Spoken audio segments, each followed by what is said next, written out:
नमस्कार, आप देख रहे हैं व्यू न्यूज़ पावर्ड बाय विनय उजाला। आइए नजर डालते हैं आज के प्रमुख खबरों पर। फ्रांस के प्रधानमंत्री सेबेस्टियन लेकॉर्नु का इस्तीफा, 1 महीने से भी कम समय का रहा कार्यकाल। ईरान करेंसी से 4 शून्य हटाएगा, 10,000 अब 1 रियाल होगा, महंगाई से निपटने की बड़ी पहल। सीरिया में 14 साल बाद चुनाव, अल शरा की जीत तय।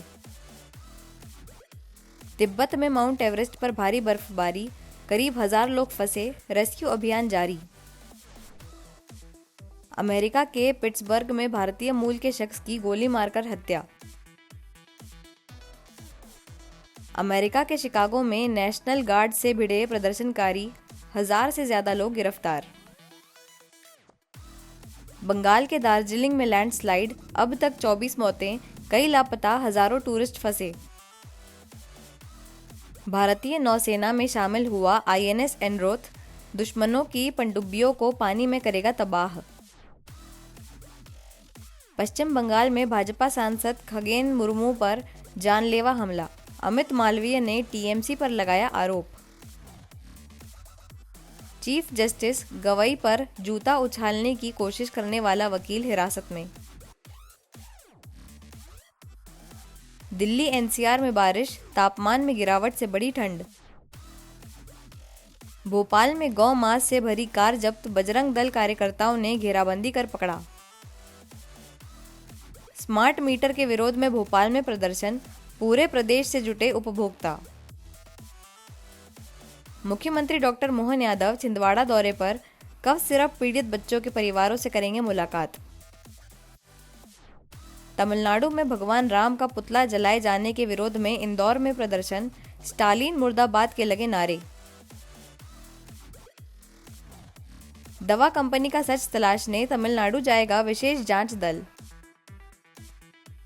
बड़वानी में फलों पर नाले का पानी छिड़कते पकड़ा गया इकबाल, लोगों ने पिटाई कर किया पुलिस के हवाले। रीवा में पुलिस ने पकड़ी नशीला कफ सिरप तस्कर गैंग, 280 शीशी बरामद, 3 आरोपी गिरफ्तार।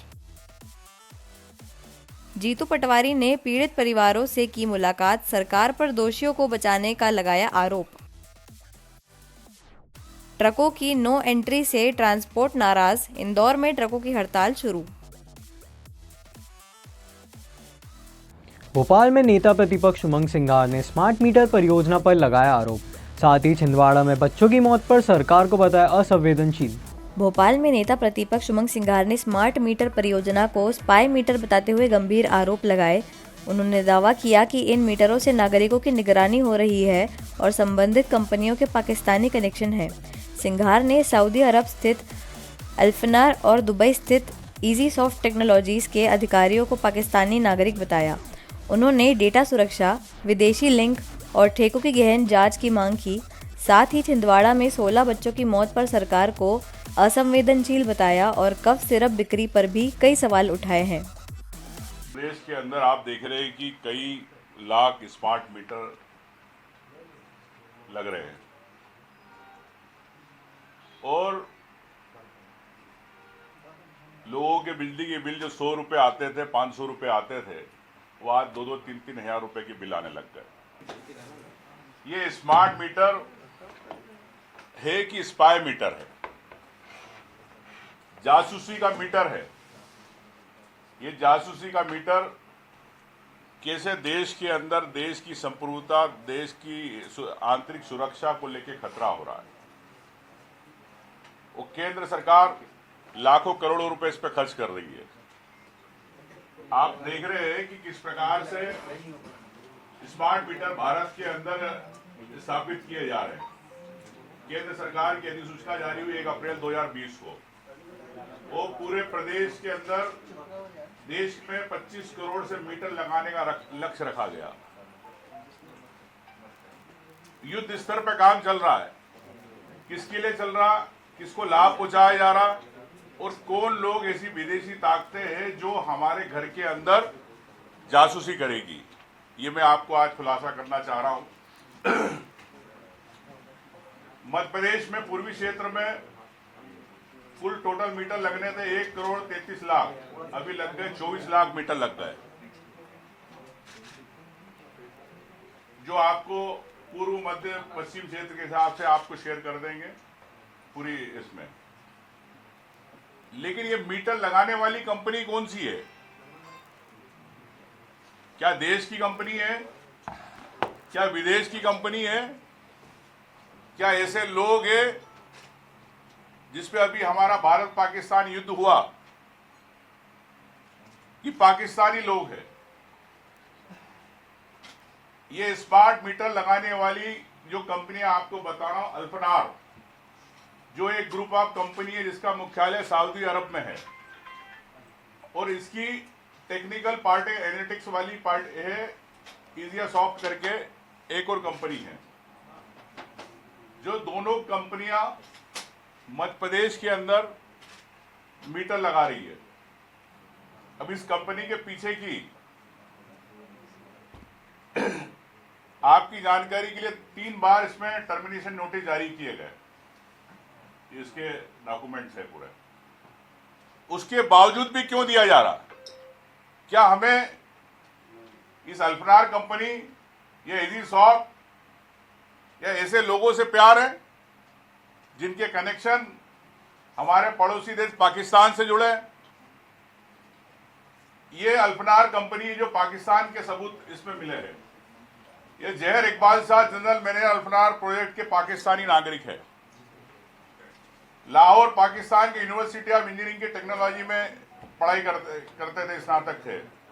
दूसरे नईम अब्बास, संपर्क अधिकारी अल्फनार प्रोजेक्ट के पाकिस्तानी नागरिक। इस्लामाबाद के नेशनल यूनिवर्सिटी ऑफ में MBA किया इन्होंने। और मैं चाहता हूं कि तत्काल इस पर सरकार को निर्णय लेना चाहिए। जब आपकी ब्लैक लिस्टेड हो चुकी कंपनी डेटा आपका कंपनी को शुरुआत में निरस्त कर दिया गया, तो क्यों वापस से दिया जा रहा? क्या अडानी के प्रेम के कारण दिया जा रहा? क्या अडानी ने उसमें 50% शेयर ले लिया इसलिए? तो क्या पाकिस्तान का जासूस अडानी बन गया? मुख्यमंत्री डॉक्टर मोहन यादव आज छिंदवाड़ा दौरे पर कफ सिरप पीड़ित बच्चों के परिवारों से करेंगे मुलाकात। वहीं कांग्रेस ने सरकार पर क्लीन चिट और प्रशासनिक लापरवाही के गंभीर आरोप लगाए हैं। मुख्यमंत्री मोहन यादव आज छिंदवाड़ा दौरे पर हैं, जहां वे कफ सिरप पीड़ित बच्चों के परिवारों से मुलाकात करेंगे। इस पर कांग्रेस मीडिया विभाग के अध्यक्ष मुकेश नायक ने कड़ा हमला बोलते हुए कहा कि मुख्यमंत्री केवल सहानुभूति बांटने गए हैं, सुधार करने का इरादा नहीं रखते। उन्होंने आरोप लगाया कि पहले सरकार ने कफ सिरप कंपनी को क्लीन चिट दी और दोषियों को बचाने के लिए पोस्टमार्टम तक नहीं करने दिया। नायक ने कहा कि अब बच्चों को कब्र से निकाल पोस्टमार्टम करवा रहे हैं, जो प्रदेश सरकार की संवेदनहीनता बता रहा है। उन्होंने राज्य के अस्पतालों की बदहाली, किसानों की समस्याओं और प्रशासन की लापरवाही पर भी सवाल उठाए। साथ ही उन्होंने भाजपा विधायक रामेश्वर शर्मा के गौवध बयान पर पलटवार किया है। पहले भी कांग्रेस अध्यक्ष पीछे पीछे खंडवा गए थे और आज भी उनके पीछे पीछे परासिया चले गए। इनके पास देने के लिए सहानुभूति भर है, कोई सक्रिय दोस्ती नहीं है जनता के साथ। इन्हें बच्चों को कब्र में से निकाल के उनके पोस्टमार्टम कर रहे हैं। अब आप सोचिए, पहले तो मध्य प्रदेश के स्वास्थ्य मंत्री ने कह दी, क्लीन चिट दे दी, कह दिया कफ सिरप से नहीं मरे बच्चे। जब जांच रिपोर्ट आई तो कहा कफ सिरप से बच्चे मरे। मुख्यमंत्री जी 4-4 लाख रुपए मरने के बाद दे रहे हैं लोगों को। पोस्टमार्टम तक नहीं किया, क्योंकि पोस्टमार्टम करते तो जो व्यक्ति दोषी है उस पर ऐसा मुकदमा दर्ज होता कि जिंदगी भर जेल से बाहर नहीं आता। उसको बचाने के लिए पोस्टमार्टम नहीं किया। लेकिन जब हल्ला मचा, हम लोगों ने लोगों से कहा कि ये क्या तरीका है, तो कब्र में से निकाल के, समाधि में से निकाल के बच्चों के पोस्टमार्टम कर रहे हैं और उनके शरीर को छत विछत कर रहे हैं। ये हाल है मध्य प्रदेश की सरकार का। और मुख्यमंत्री असम में जाके हाथियों के ऊपर पर्यटन कर रहे हैं और छिंदवाड़ा भी उनकी यात्रा पर्यटन है और कुछ नहीं है, केवल सहानुभूति बांटने गए हैं। सुधार कुछ नहीं करेंगे। अस्पतालों में चूहे आदमी को खा रहे हैं। इससे ज़्यादा प्रगति मोहन यादव की सरकार में जनता की क्या हो सकती थी कि इस प्रदेश के चूहे आदमी से ज़्यादा ताकतवर हो रहे हैं। चूहा आदमी को खा ले रहा है अस्पतालों में। तो ये रामेश्वर शर्मा से पूछो कि गौवध पर कांग्रेस ने प्रतिबंध लगाया था, इनकी सरकार कर क्या रही है? गौकशी क्यों ना होगी? 0% GST कर दी गौ मांस के ऊपर। तो ये जाए मोहन यादव के घर के सामने अनशन पे बैठे, किससे कह रहे हैं, किससे बात कर रहे हैं? भाई इनकी सरकार है, ये विधायक है उस सरकार में। तमिलनाडु के त्रिची में भगवान राम का पुतला जलाए जाने के विरोध में इंदौर में प्रदर्शन, स्टालिन मुर्दाबाद के लगे नारे, अखिल भारतीय भलाई महासंघ में दिखा भारी आक्रोश। तमिलनाडु के त्रिची जिले में भगवान श्री राम का पुतला जलाए जाने के विरोध में आज गोपुर कॉलोनी चौराहे पर अखिल भारतीय भलाई महासंघ के कार्यकर्ताओं ने मुख्यमंत्री M.K. स्टालिन का पुतला दहन किया। राष्ट्रीय अध्यक्ष मनोज परमार के नेतृत्व में निकली शव यात्रा में कार्यकर्ताओं ने स्टालिन मुर्दाबाद के नारे लगाए और दोषियों को फांसी पर चढ़ा देने की मांग की। संगठन का आरोप है कि भगवान राम के अपमान पर स्थानीय पुलिस मौन रही, जिससे सनातनी दलित हिंदुओं में भारी आक्रोश देखा गया। इंदौर के विश्वकर्मा नगर में RSS के निकला भव्य पथ संचलन, मंत्री कैलाश विजयवर्गीय समेत कई नेता रहे उपस्थित। इंदौर के जिला बद्रीनाथ विश्वकर्मा नगर क्षेत्र में राष्ट्रीय स्वयंसेवक संघ का भव्य पथ संचलन निकाला गया। कार्यक्रम की शुरुआत ध्वजवंदन, प्रार्थना और शारीरिक सत्र से हुई। इस अवसर पर कैबिनेट मंत्री कैलाश विजयवर्गीय, पूर्व विधायक आकाश विजयवर्गीय और विधायक रमेश मेंदोला उपस्थित रहे। बड़ी संख्या में स्वयंसेवकों ने अनुशासन और एकता का प्रदर्शन करते हुए पथ संचलन में भाग लिया, जिससे इस क्षेत्र में देशभक्ति का माहौल बना रहा। विजयनगर पुलिस ने युवती के साथ दुष्कर्म और धर्म परिवर्तन के लिए दबाव बनाने वाले आरोपी को किया गिरफ्तार। मामले में SC/ST एक्ट के तहत कार्रवाई की गई। विजयनगर पुलिस ने एक युवती से दुष्कर्म करने और धर्म परिवर्तन के लिए दबाव बनाने वाले आरोपी को गिरफ्तार किया है। आरोपी की पहचान भोपाल निवासी साज सिद्दीकी के रूप में हुई है। जानकारी के अनुसार आरोपी की मुलाकात युवती से नौकरी दिलाने के बहाने हुई थी। उसने इंदौर के एक ब्यूटी पार्लर में युवती को काम दिलाया और बाद में कई बार उसके साथ दुष्कर्म किया। युवती की शिकायत पर पुलिस ने आरोपी को भोपाल से हिरासत में लिया है। पुलिस ने मामले में दुष्कर्म, धर्म परिवर्तन और SC/ST एक्ट के तहत प्रकरण दर्ज किया है।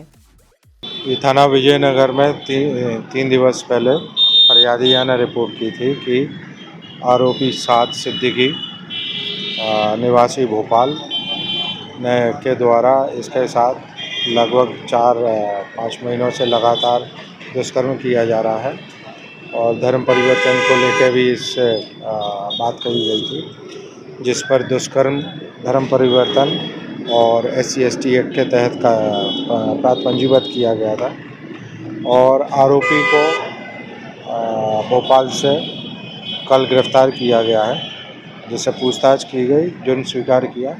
इनको आज माननीय न्यायालय पेश किया गया था और पुलिस रिमांड लिया गया है। तो आगे इनके और भी दोस्त यार, अकाउंट, इनके बैकग्राउंड के बारे में विवेचना की जाएगी। किस तरीके से लड़की से मुलाकात करी थी? ये भोपाल में इसने लड़की को लालच दिया था कि मैं तुम्हारी नौकरी लगवा दूंगा। लड़की जो फरियादिया है वो बेरोजगार थी, तो उस चक्कर में इनके मोबाइल नंबर एक्सचेंज हुए, फिर बातें हुई, इनकी मित्रता हुई और फिर जो फरियादिया है वो इंदौर आके जो उसने कोई ब्यूटी पार्लर में जॉब सजेस्ट किया था, वहाँ जॉब कर रही थी और ये भोपाल से इंदौर आता रहा और उसको बहला फुसला के उसके साथ दुष्कर्म करता। ऐसी ही खास खबरों के लिए बने रहिए हमारे साथ व्यू न्यूज़ पर, पावर्ड बाय विनय उजाला।